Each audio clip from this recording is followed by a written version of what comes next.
And నేనైతే TCL brand related మాట్లాడబోతున్నా. మేము రీసెంట్గా సేల్స్లో మన టీసీఎల్ 32 ఇంచెస్ టీవీ అయితే తీసుకున్నాం. సో దాని రిలేటెడ్ ఇన్స్టాలేషన్ కోసం టెక్నీషియన్కి అయితే కాల్ చేసాం. So first customer care call చేసి అపాయింట్మెంట్ బుక్ చేసుకుంటే టెక్నీషియన్ వచ్చి సాల్వ్ చేస్తాడు అనమాట. I mean like installation and demo చేస్తాడు. సో దీనికోసం మేము ఫస్ట్ కస్టమర్ కేర్ కాల్ చేసి ఇన్స్టాలేషన్ డెమో పర్పస్ అపాయింట్మెంట్ తీసుకున్నాం.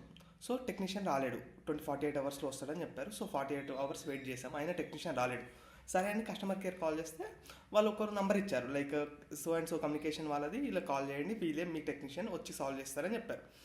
సరే అని వాళ్ళు కాల్ చేస్తే వాళ్ళేమో మీ ఏరియా మా దాంట్లోకి రాదు, సో దాని ఆపరేటర్ వేరే వాళ్ళు ఉన్నారు, వాళ్ళకి కాల్ చేయండి, లేదంటే కస్టమర్ కేర్ కాల్ చేయండి అని చెప్పారు. సరే అని ఆ రోజు నుంచి అండి 16th రోజు టీవీ వచ్చింది. నేను 16th రోజు కాల్ చేశాను, వాళ్ళు 18th వరకు వస్తా అని చెప్పారు. 18th వరకు రాలేదు. ఆ రోజు నుంచి కాల్ చేస్తున్నా, లాస్ట్ 7 days నుంచి, అంటే 48 అవర్స్ వెయిట్ చేసిన తర్వాత మళ్ళీ లాస్ట్ 7 days నుంచి కాల్ చేస్తున్నా. ఇప్పటి వరకు వాళ్ళు ఇంతగా రెస్పాండ్ అవ్వట్లేదండి.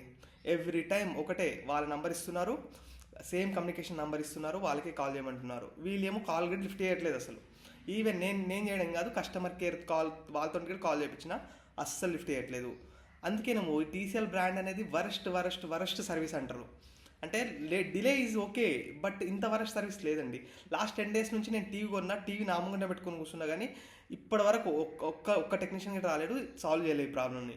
సరే, ఇప్పుడు టీవీని నేనే ఇన్స్టాల్ చేసుకోవచ్చు, కాకపోతే దీనివల్ల ఏం ప్రాబ్లం అంటే కస్టమర్ కేర్ కాల్ చేసి ప్లీజ్ గైడ్ అస్, మీరు గైడ్ చేయండి, మేము మా టీవీ మేము ఇన్స్టాల్ చేసుకుంటామంటే మీకు వారంటీ ఇంక్లూడ్ అవ్వదు సార్ అంట. అంటే టెక్నీషియన్ రాడు సరిగ్గా, at the same time warranty include అవ్వదంటారు. సో కంప్లీట్గా వీలైతే ఇంత దరిద్రమైన సర్వీస్ నేను ఇప్పటివరకు చూడలేదండి. మేము ఇప్పటికీ ఎంఐ టీవీస్ తీసుకున్నాం, సోనీ, శాంసంగ్ అన్నీ తీసుకున్నాం, కాకపోతే వీళ్ళంత వరస్ట్ సర్వీస్. అందుకే టీసీఎల్ అనేది కొనే ముందు ఒక్కసారి ఫస్ట్ మీరు చేయాల్సిన థింగ్ ఏంటంటే, టీసీఎల్ బ్రాండ్ టీవీ కొంటున్నారంటే మీ ఏరియాలో ఫస్ట్ సర్వీస్ ఉందా, ఉంటే ఓకే, ఆ కమ్యూనికేషన్ వాళ్ళ నంబర్ తీసుకోండి, కస్టమర్ కేర్ కాల్ చేసి సో అండ్ సో దాంట్లో ఇన్స్టాలేషన్ పర్పస్ మేము ఒక టీవీ కొనాలనుకుంటాం, దాని ఇన్స్టాలేషన్ పర్పస్ తెలుసుకోవాలనుకుంటాం, మా ఏరియాలో సర్వీస్ ఉందా, ఉంటే ఆ కమ్యూనికేషన్ నెంబర్ తీసుకోండి, కాల్ చేసి మీ ఏరియా చెప్పండి. అలాగే చెప్పిన తర్వాత వాళ్ళు ఓకే ఉంది సార్ అంటే అప్పుడే టీవీ తీసుకోండి తప్ప, లేకపోతే టీసీఎల్ టీవీ వరస్ట్ అండి, అసలు తీసుకోకండి.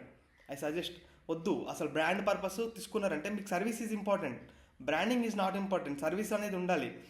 ఇప్పుడు మీరు ఎక్కడో ఊర్లో ఉండి తీసుకుంటారు, ఆ సిటీ నుంచి ఆ పర్సన్ వచ్చి సాల్వ్ చేయాలి కదా. వీళ్ళు అసలు సర్వీస్ అసలు లేదండి. గో ఫర్ ఎంఐ, అది బెటర్ కొంచెం, దీనికంటే సర్వీస్ బెటర్ ఉంది. వాడు 48 అవర్స్ అంటే 48 అవర్స్ కాకపోయినా నెక్స్ట్ డే వస్తాడు. కస్టమర్ సర్వీస్ సెంటర్ కూడా ప్రాపర్గా ఉంటుంది. ఇప్పుడు వాళ్ళు ఎక్స్ట్రా ఛార్జెస్ అడుగుతున్నాడు అంటే అడగొద్దు అని మళ్ళీ రిటర్న్ కాల్ చేశారు వాళ్ళు. ఆ టైప్ ఉండాలి, కానీ వీళ్ళు ఇంత వరస్ట్ సర్వీస్ ఉంది. సో టీసీఎల్ టీవీ కొనే ముందు ఒకసారి ఆలోచించి కొనండి. ఇదైతే నేను ఫేస్ చేసిన ప్రాబ్లం, లాస్ట్ 10 to 15 days నుంచి ఫేస్ చేస్తున్న problem. So please avoid TCL TVs, అంతే. ఇంకా ఇది నేను ఒక కస్టమర్గా చెప్తున్నా, టీసీఎల్ బ్రాండ్ ఒక కస్టమర్గా. వాళ్ళకి నేను ఎన్నిసార్లు రిక్వెస్ట్గా ట్రై చేసిన, సీరియస్గా ట్రై చేసిన, ఎట్లా ట్రై చేసిన నో యూస్.